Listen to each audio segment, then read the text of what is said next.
Amy, let me tell you about a magical place that is so exactly designed to be enclosed space, year-round fun for the whole family that I bet you already know what I'm going to say before I even say the name. Let's say it together on 3. 1, 2, 3.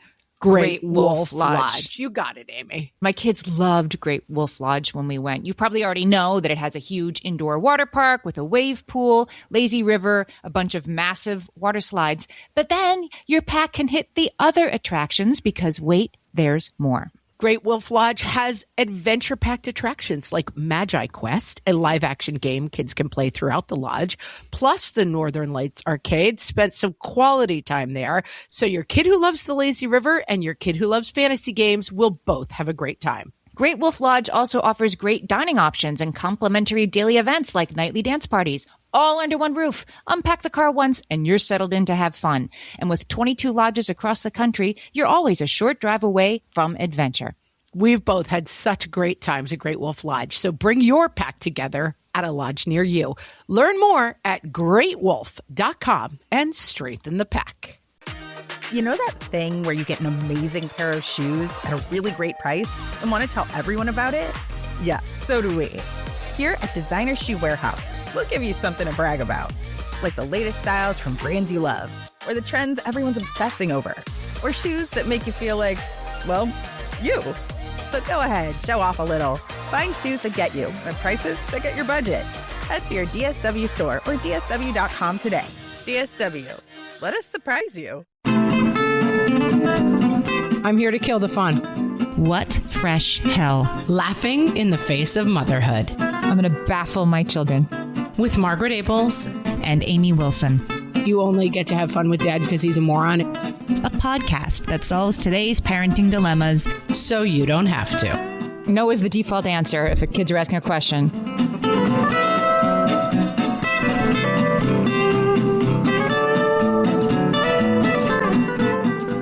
Hello, everyone, and welcome to this episode of What Fresh Hell? Laughing in the Face of Motherhood. This is Margaret. And this is Amy, and today we're talking about good cop, bad cop parenting dynamics.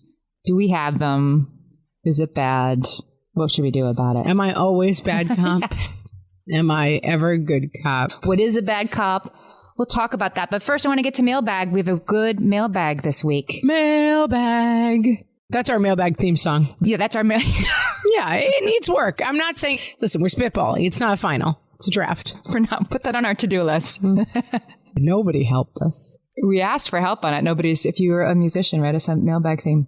Valerie listened to our episode, I Figured Something Out, and she wrote in to say that she wanted to share something that she figured out. I wanted to share a system, Valerie says, that I lucked into in case it helps anybody else.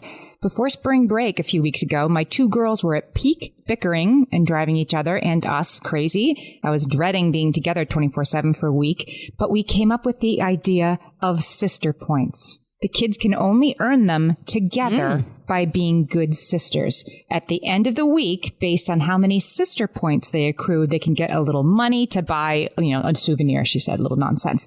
This is way better, Valerie explains, than an individual reward system, which just leads to more fighting and more competitiveness. Right. Sister points worked really well and forced us to notice when the kids were being good and not just correcting them when they were being annoying. I love this. Nailed it. Amazing. This is such a good one. Thanks, Valerie, for writing that in. Yeah, that's great. Smart. So today we're talking about good cop versus bad cop. And as I started researching what people have to say about this in parenting, I realized there are sort of different definitions of what it even means. So I want to just make sure we're talking about the same thing out of the gate. I'll take it. All right. So in law enforcement, right? Good cop, bad cop is a system of interrogating a witness where there's 2 cops who take turns and they're playing roles. And one of them is like, listen, Buster, you're going to go to jail for the rest of your life. I'm sending you up the river. And then the other person comes in and says, look, he's a little hot-headed. Maybe we can come to an agreement. Right. But in this case, they're working together. Right. They're working together to trick somebody into giving them, information that they want, to confessing or whatever. Yeah. And there's the Lego movie. Liam Neeson plays good cop, bad cop, and he's got a different face on either side of his head, and he spins it around. Yeah.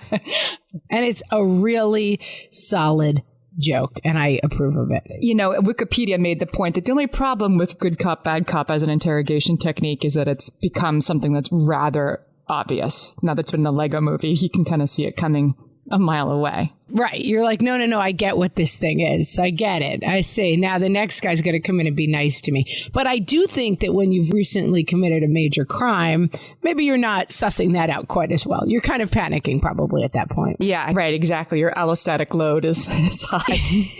Exactly.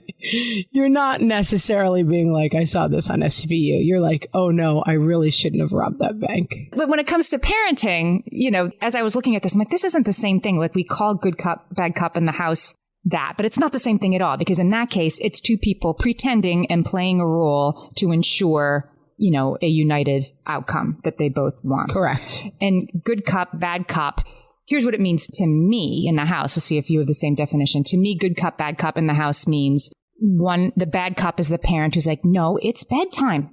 8:15 is bedtime. And good cop is like, oh, come on. I know it's a school night, but oh, come on. Oh, please. Can't they just stay up a little bit later? That's good cop, bad cop. Or like, how would you define it? It's not trying to elicit a confession, which is what good cop, bad cop is trying to do. It doesn't have that same role. And it's not working together, and it's working across purposes. No, you're not a team. That's a good point, Amy. I like it. You're giving me a revelation right out of the gate. That's right. Like, it's not at all what good cop, bad cop actually is.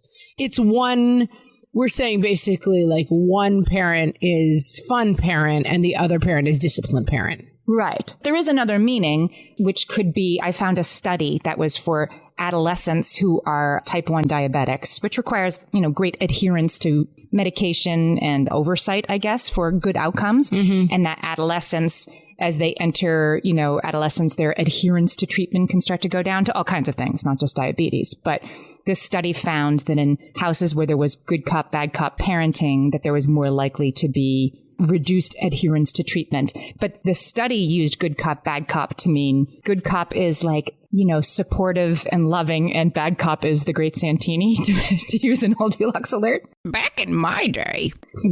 Amy, even for me, I've got to call you on that old Deluxe alert. My goodness, Amy. The Great Santini is a movie based on a novel by Pat Conroy about his childhood. His dad, I guess, called himself the Great Santini. Yeah. And there's a scene in it where Robert Duvall plays the dad and he bounces a basketball off his kid's head. That's all I got for you from the Great Santini. I'll pull a clip.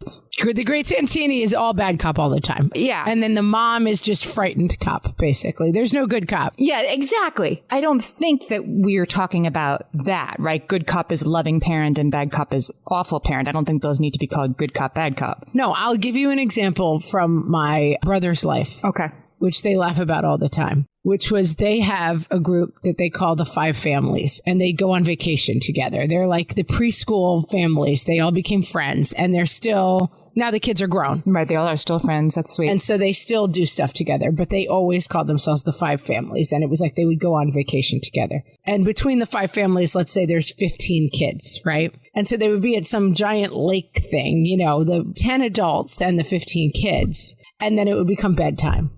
And the kids were all roughly the same age. And then there was a very specific order of which parent went up at which time to tell the kids to go to bed. And that order went from goodest cop to baddest cop. And the idea was that one of the dads, who they called the closer, like you didn't want the closer to come upstairs. The kids didn't want his footfalls on the steps. No, like they knew that basically like how close to the countdown they were to the closer coming upstairs, and they didn't want it. And so that's like a good cop, bad cop thing. Like that one of the moms probably would come up early and be like, okay, sweet dreamers, off to dreamland with you, my little angels. Tomorrow is going to be full of fun, but it's time to get your little eyes rested. And then she would leave. And then the next mom would be like, okay, guys, I know this is great, but it's really time to wind up. But like by the time the closer came out, it was like, you will never enjoy your lives again. You will be locked in these rooms forever. The closer you want to stay away from. There's a role for that. Yeah, that's me like the third time I have to interrupt a sleepover because they woke me up, you know, like that's like. I lower the boom. Well, we've recently, because of, things opening up and older people getting vaccinated, we've had the great joy of having some visiting family in town for the first time, people we haven't seen in 14 months. And I realized that my role especially when fun families in town, is I am the fun killer, and I really don't have any problem with it. It's oh, let's go up, it's tuck-in time. And I'm looking at the clock, everyone be quiet. It's not fun anymore. I don't care what you're doing. Mm-hmm. I am the fun killer, and I don't care. I'm here to kill the fun. The bad cop in this equation is the good rules enforcer, on the side of law and order. Yeah, I'm law and order. You're not bad at doing it. You're enforcing law and order very well, which makes you a bad cop in the eyes of the kid, I guess. My dad had a poem that he would recite to us. Oh, yeah. Give me this poem. It was the bad cop of poetry. It was if this poem started, we would just be tortured. So when we were fighting, if we got to a point where he really wanted to end, he would recite this poem. Whatever brawls disturb the street, there should be peace at home.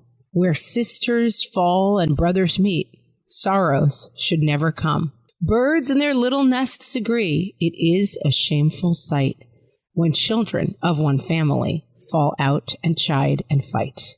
That was the poem. And we hated this poem. It just annoyed you? It was like nails on a chalkboard, or was it scary? It was nails on a chalkboard. Okay. The moment he would start it, I don't know why, it was our kryptonite. Mm-hmm. It was like spraying dogs with a hose. It was like turning on the noise that, only dogs can hear. We would just go insane. And you had a new common enemy, which was you're the bad cop with the poem? The poem, it did shut it down. It was like a kill switch, basically. He would just pull the kill switch. I mean, that's genius. I need to get a laminated card. We should make those available on our website of this poem to just let's all try pulling this out the next time the kids are fighting. Because it's baffling. I don't know if it would work. I don't know if it only particularly annoyed us, but and it sounds like we were all joking around, but we would roll around on the ground and cover our ears and be please stop. So it was horrible. But it was the kill switch. I think it's someone's got to shut it down.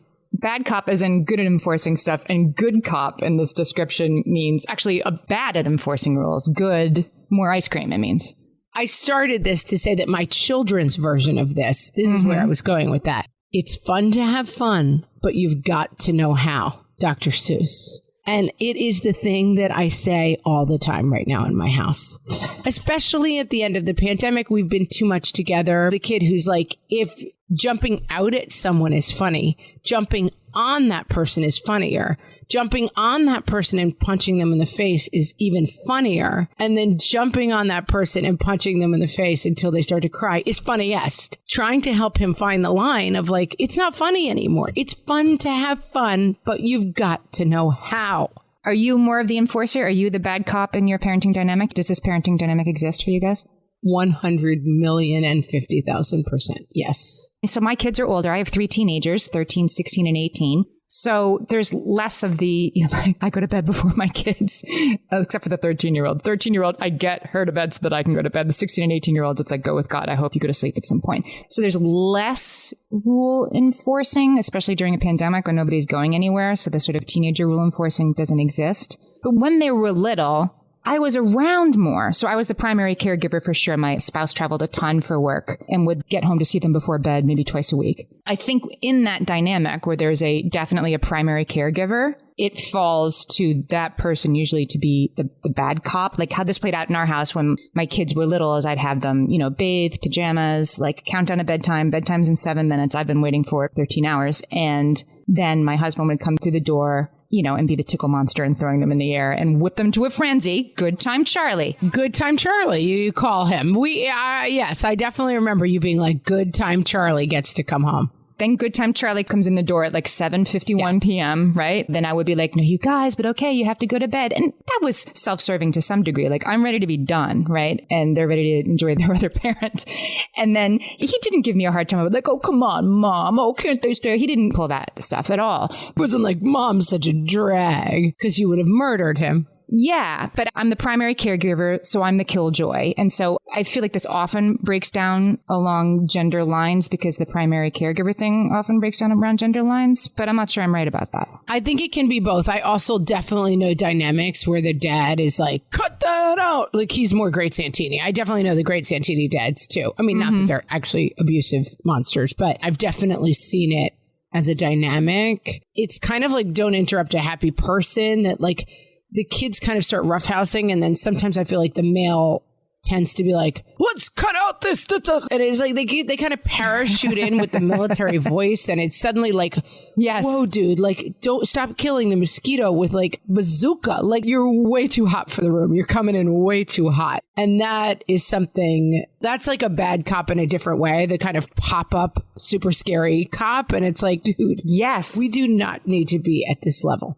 I have a whole second theory about this, so we'll talk about it when we come back.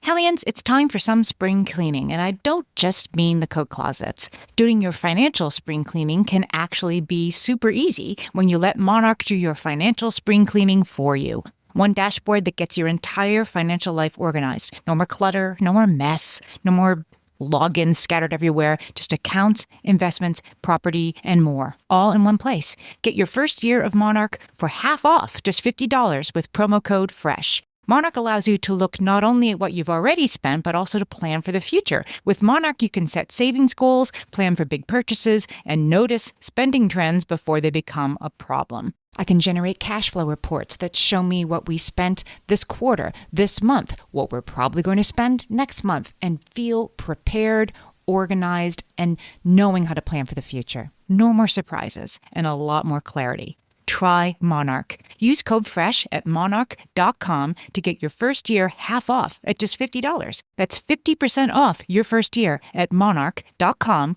with code FRESH. My favorite skincare products actually feel more like self-care, like they're so nice to put on and they smell so good that I'm actually happy when I get to that part of my day. And I swear that is how I feel about Osea's anti-aging body balm. Amy, you are usually the lotions and potions queen on this podcast, but I have to say, hard agree. Osea's anti-aging body balm is a liquid silk body balm that combines the lasting hydration of a lotion with the firming power of a serum, leaving skin smoother and firmer. This body balm is clinically tested and designed to deliver visible results you can see and feel. So we've gotten to use this product for a couple of months now, and I swear I have really noticed firmer and smoother skin, like on the back of my hands. It's like getting a mini spa treatment from head to toe. Get a spring-worthy glow with clean, clinically tested skincare from Osea. And right now, we have a special discount just for our listeners. Get 10% off your first order site-wide with code FRESH at OseaMalibu.com. That's 10% off your first order with code FRESH at OSEAMalibu.com. All my kids learned to swim when they were little. It was super important to me that they be confident and safe in the water. There was only one problem with that, taking them to swim lessons. I mean, the pools were freezing. There were always cranky adults doing laps right there. And it was definitely not, for any of us, what you would call fun. Amy, heard. But now there's Goldfish Swim School. Goldfish takes a really thoughtful approach to swim lessons, combining research-based teaching with a warm, kid-friendly environment that actually helps kids thrive in the water. Every detail at Goldfish is thoughtfully designed to create a golden experience, from shiver-free, warm indoor pools to comfy waiting areas for parents to professionally trained lifeguards on deck. Goldfish uses an approach called the science of swim play, which combines guided play with proven teaching techniques to help kids learn to swim, build water safety skills, and gain confidence, all at their own pace. Lessons are designed to meet kids exactly where they're at. If you've been thinking about swim lessons or just wondering where to start, this is a great opportunity. Right now, Goldfish Swim School is offering a waived membership plus your child's first lesson free at participating locations. Just visit goldfishswimschool.com/free to find a location near you and enroll using promo code FREE. That's goldfishswimschool.com/free, promo code FREE. This is why I think this gets problematic. And especially in spending time with family, I find sometimes that everybody in the family gets to be like nurtury, fun time, like, oh, and aren't you this? And oh, let me listen to your problems for 4 hours. And I'm like, wrap it up. It's time for homework. But I find that when I get too down, as you were saying, like I work all day and then good time Charlie gets in to come in to have fun and I still have to be the blah, blah, blah. This is such a story we tell them ourselves. And then we get very like righteous and it feels good to be, put upon in this very specific way. And it is the kind of thing I think where sometimes it is fine to have ice cream for dinner. Right. But that if we're so busy in our story of like, I'm the one who has to say no to everything. And my husband kind of goes into what we call the tunnel. Like he's a thinker. And so sometimes he's a little bit maybe dialed out. And the one thing I say to him often is don't say no until you've thought about why you're saying no, So when the kids are like, hey, can we go out and eat ice cream in the yard? He'll be like, no. And I think that would have eaten us half an hour and been really fun and stupid. Hey, can we sleep on the couch in the living room tonight? Watch those no's too a little bit, because sometimes when you're like, I'm the bad cop, I have to say no to everything. Right. No is the default answer if the kids are asking a question. No is the default answer. And then because it kind of feeds your story of like, I have to be the one too, that two sides of it. One, sometimes no is the wrong answer. I mean, I am the sheriff, you know what I mean? And sometimes when we're visiting the kids' grandparents or hanging out with other relatives who are like, I bought you 6 toys and I'm buying you whatever you want for lunch and it's a party all the time. And it's like, well, I have to be the one, I guess, who keeps the trains on the track. You keep the trains on the track 300 days of the year. And if you spend 65 days with people who are not on your same plan, it will have zero effect on outcomes. I couldn't get past that when my babies were little. I mean, my babies were terrible sleepers. What people never understood, we get into the good cop, bad cop thing with like, oh, come on, let them stay up, right? And whoever is only visiting twice a year, it's like, I can let them stay up, but they will open their eyes at 5:45, either way. And then I'm dealing with the cranky baby the entire day the next day because people outside the situation, I felt like I was like the watcher of the wall, for the larger. Yes. You were Hodor. Yeah, exactly. That's complicated when then you're made to feel like a buzzkill when you're correct. And it's definitely not great if you have, which I never have, but if you have the other parent in that situation saying like, oh, well, I'd let you stay up, but mom says it's bedtime. And I think it's often not, I mean, some people have it with the other parent, but people often have it with grandparents, right? Like, oh, mommy won't let you have this. Yes. So my take, which I realize is not for everybody, but I will offer it anyway, is that's fine. It is completely fine for me if the kids eat nothing but sugar for the 2 weeks they spent with their grandparents. It's not a battle I'm interested in fighting. And stay up late and go crazy and are cranky. And I'm like, yeah, well, this is what happens. This is why we don't run it this way. But are you left holding the bag? Like, I would have a problem with being like, okay, sure. Nope, there are no rules. Fine. Good cops rule. But then you're left like carrying the cranky children while everybody else goes to the beach, but the baby needs to go down for the nap sooner because they stayed up too late. I always felt like I'm left holding the bag for these choices the next day. I get that. We had a summer where my kids were visiting relatives and they were eating literally so much ice cream that one of my kids developed like a gastrointestinal problem. Who knew? And I was like, yeah, see, this is why we don't eat ice cream 4 times a day.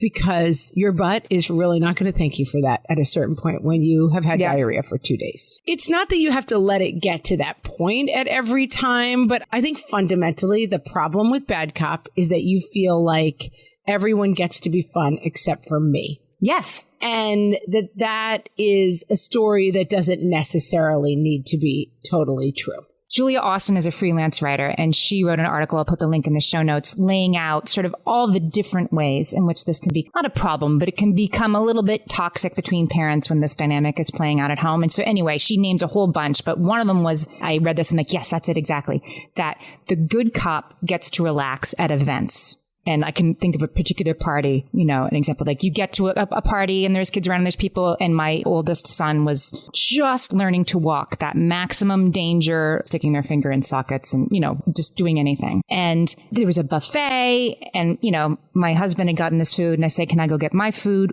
watch the baby. Sure, no problem. I leave the room for 45 seconds and come back and find my toddler gingerly like stepping out into space on the first step of this rickety basement staircase that he was in no way able to navigate. And I grabbed him by the back of the shirt and caught him just in time. And my spouse was like having a beer over in the corner. When we got to events, it was his job to kick back and have a good time. And it was my job to, monitoring with the diaper bag and not relaxing for a second. True. And I was mad that the kid almost hurt himself. He did not hurt himself. But it's also like, you don't even get that the reason that you can relax is that I am so uptight every second. Like, I'm literally enabling your beer, Well, that's right. You get to be labeled as the uptight when everyone else gets to have fun. Right. I don't have fun at events. Like, that's right, because you do get to have fun at events. Yeah. My husband and I have worked out a system of point person. We usually make that decision before we go anywhere. I'm like, I'm going. It's my family. I want to visit with people. You're point person today. Yeah.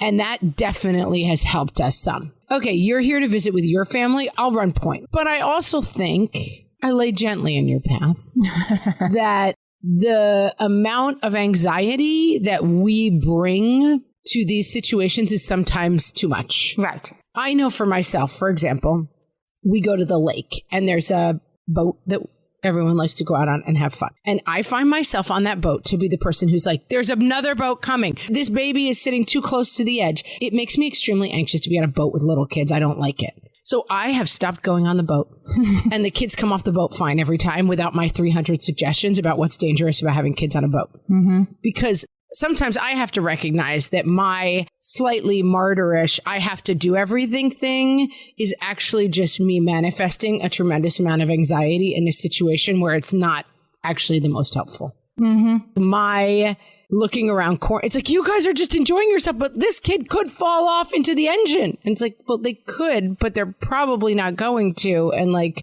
we are kind of enjoying ourselves. Yeah, that's a tough one for me. I like the idea of like, you can not go and keep the baby home and, enjoy the baby's nap and read a book and wave to them when they come back. If that's really easier for everyone. Yeah. If you're managing a 3, 2, and 1-year-old on the boat, maybe you do need to be in that mode. But I also think it's one of the many situations where you can want people to be as anxious as you are and as seeing around corners as you are, but they're not. So that way madness lies. Whenever you're in a situation of like, this would work if you were as diligent as I am about looking for danger, and you're saying that to your spouse who is not that way, it's not going to work out. I think it's natural that these rules sort of develop, but then like it can get complicated. For sure. Can I walk you through some of the other things that Julia Austin suggests? Because I thought there were some good ones. Sure.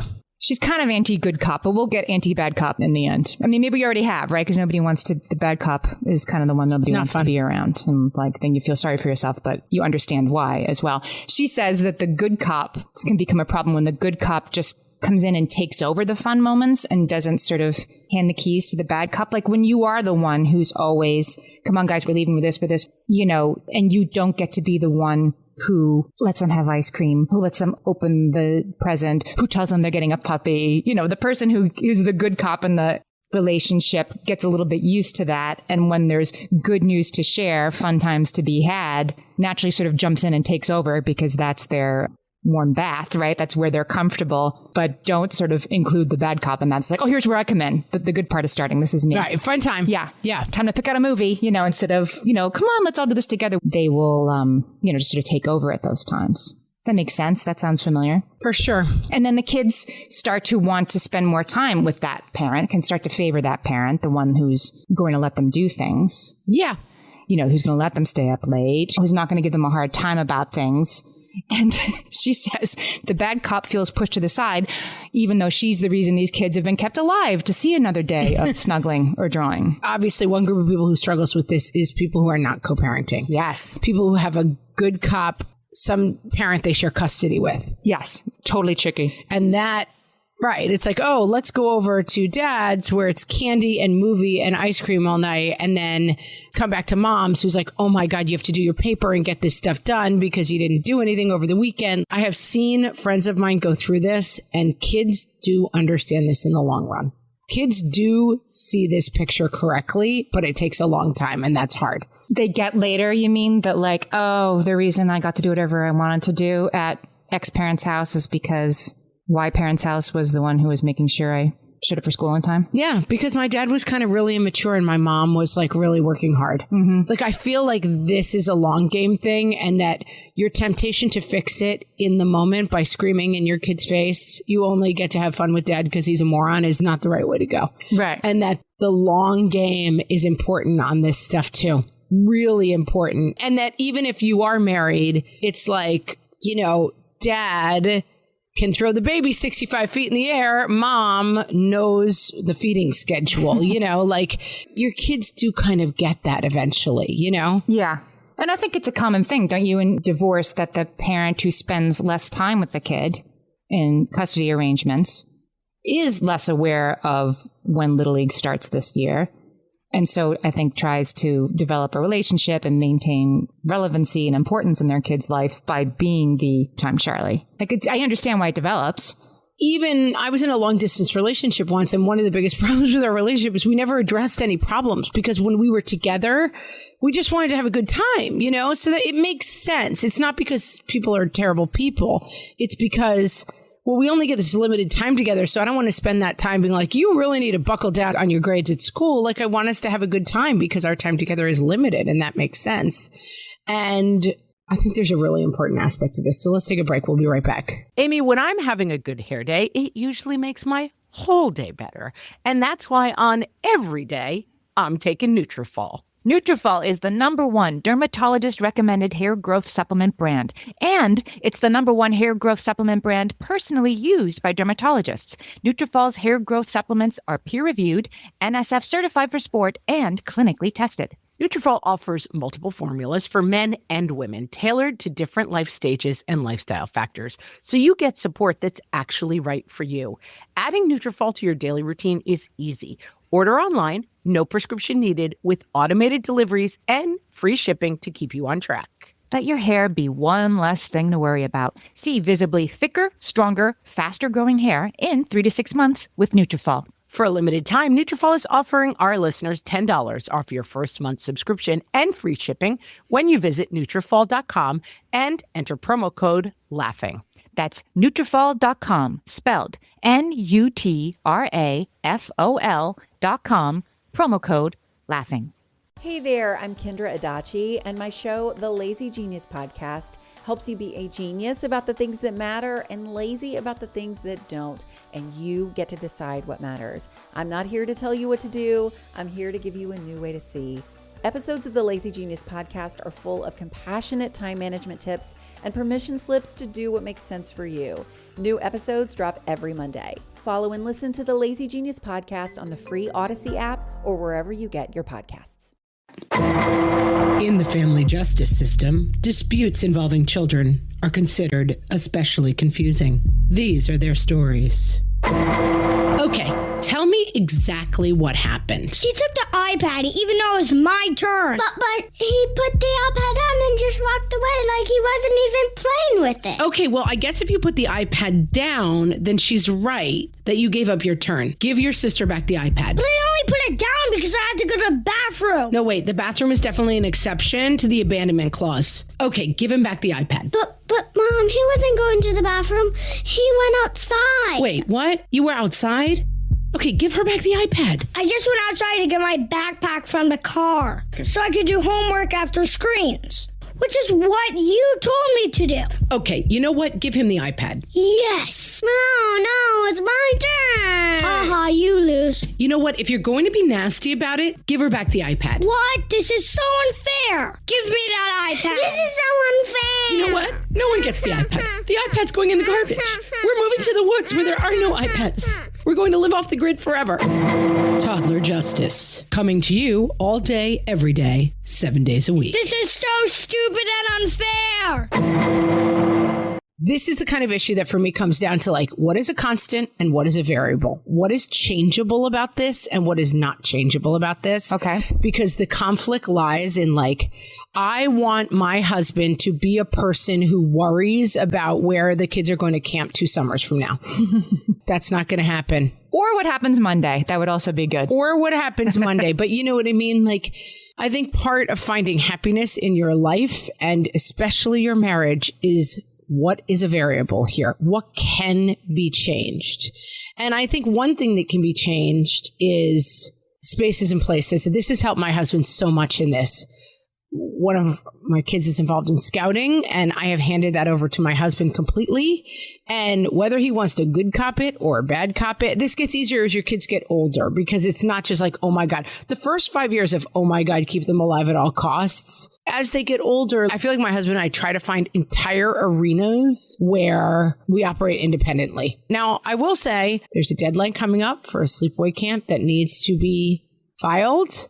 I did put it in big red letters on the calendar, and I will remind him, like, that deadline's coming, that deadline's coming. But your two choices in that situation, my two choices in that situation are let him fail and be furious at him, or like offer some support, but basically let him handle it. And I choose the latter. I'm going through this with, one of my teenagers right now. I have a particularly sort of sparry relationship, and it has been suggested to us that we work on that by not having me always be the keeper of the, did you remember this and did you do this? That my spouse needs to do more of that. And of course, the way the workload in our relationship breaks down, it's me being like, did you tell him to do this? Did you do that? There's a form due Tuesday. Can you go tell? You're like Tony Hale from Veep. You're just following around being like, this is who's coming up. This is her name. This is her job. 6:45, he has a Zoom call. Can you please tell? Yes. And so we're doing that. And that's not great either. I'm like, okay, I'm going to take a big step back. So we have something in this teenager's life that my husband is supposed to be totally taking over right now. Like, okay, you guys handle it. You let me know how it goes. And of course, it has made 0% progress over the last 2 months. And yeah, it's something I'm working with now. Like, as the bad cop rule keeper, can I just let this not happen at all? I'm not sure about that is the answer to that question, but I'm considering it. And that's the question you should be asking yourself. I'm not able to handle my anxiety on a boat, so I just don't go. Right. And they have a much better time without me. But also, I think that we have to hold that responsibility of, let me tease out. My husband has been handling breakfasts in our house. He does not feed the kids a breakfast that fits my 86 parenting books about what is a good breakfast for kids in the morning. Would it go on Pinterest?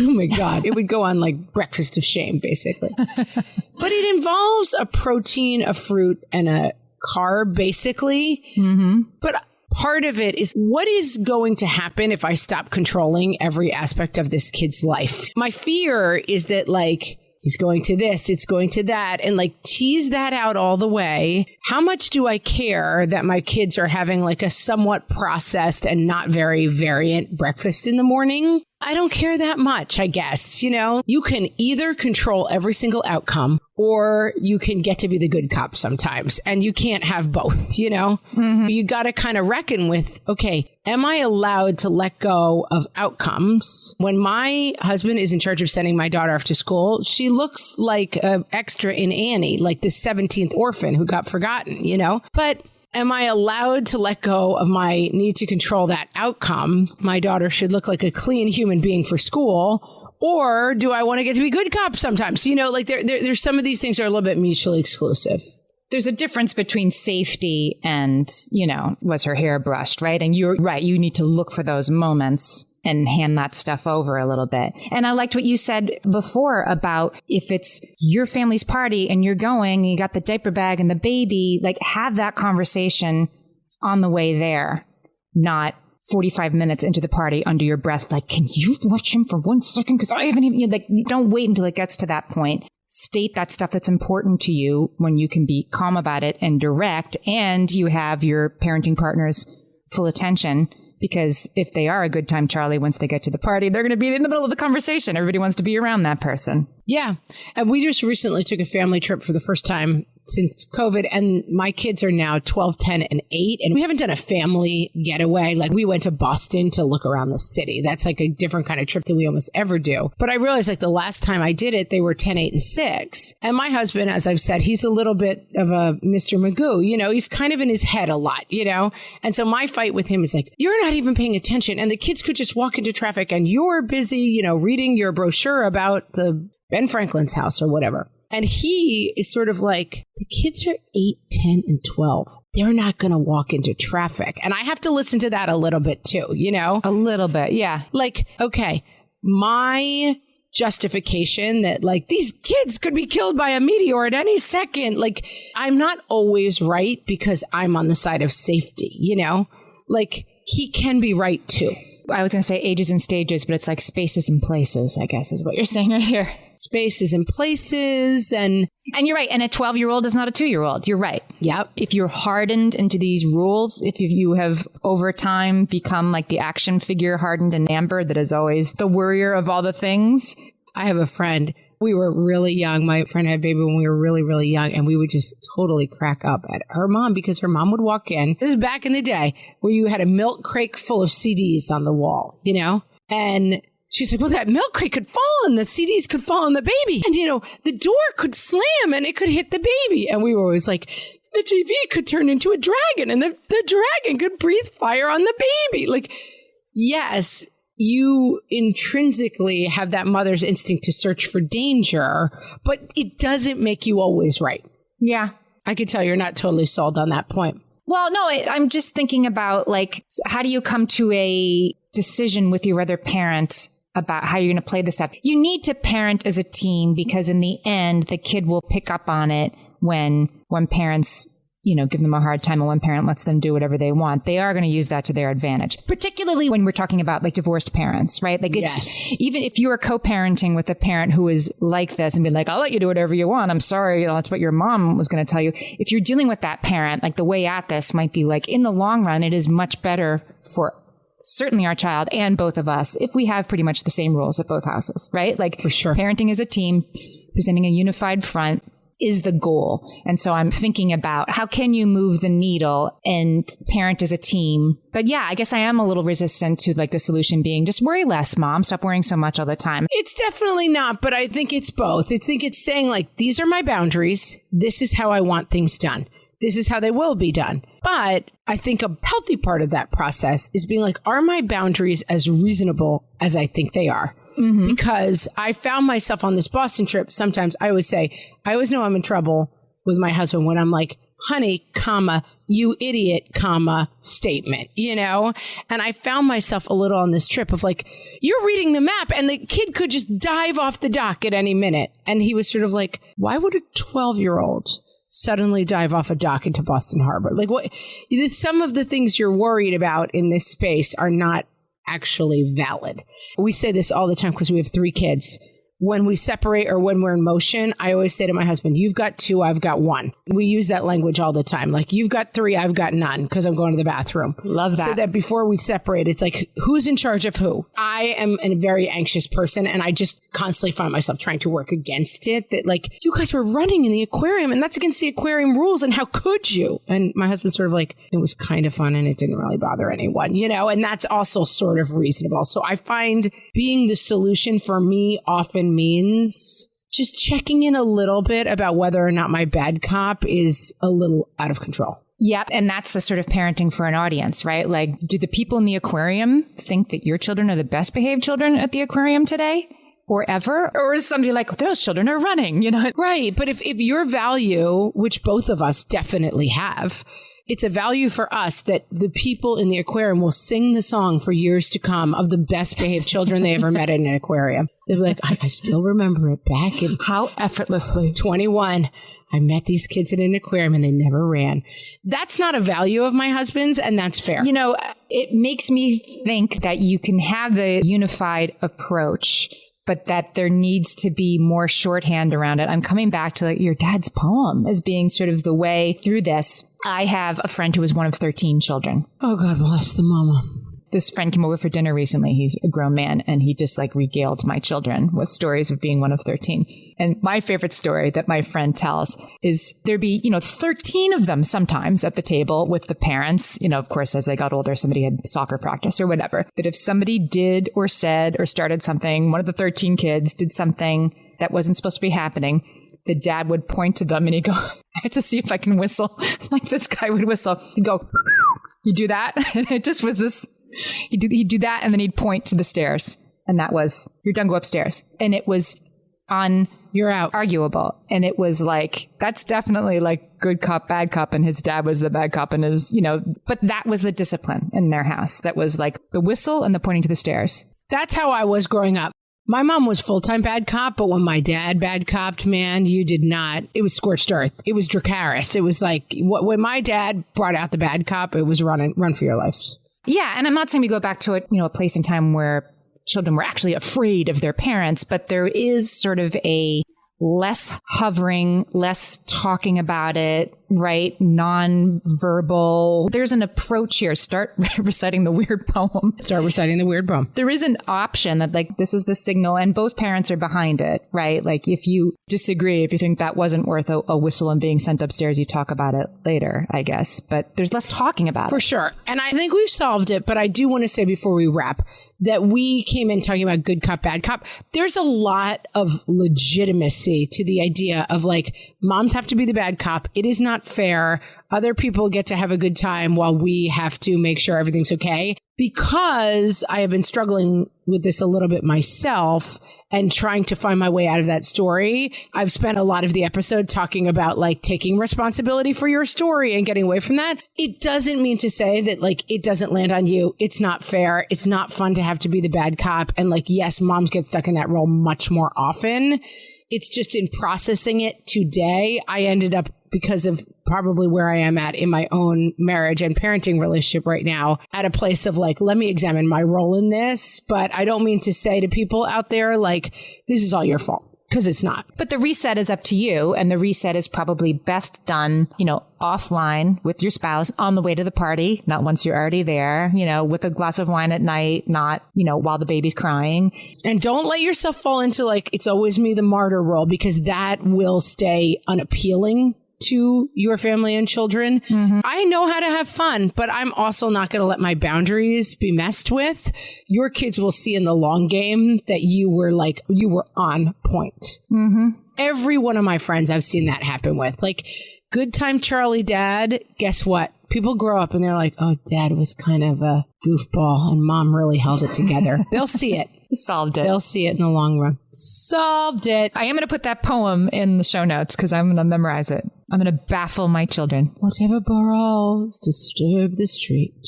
Yeah, try it out. It's horrifying. I don't know why. It's total nails on a chalkboard. Friends, today we want to ask you to rate our podcast. Go out. Tell people what you think of it. Go to Apple Podcasts, rate and review. Yeah, or wherever you're listening, you can rate and review. Wherever you listen, there should be rating because we need to keep spreading the word about podcasts and we need your help with that. So find somewhere to rate and review the podcast. Go off and be your good cop or your bad cop self. We'll talk to you next week. Thanks for listening.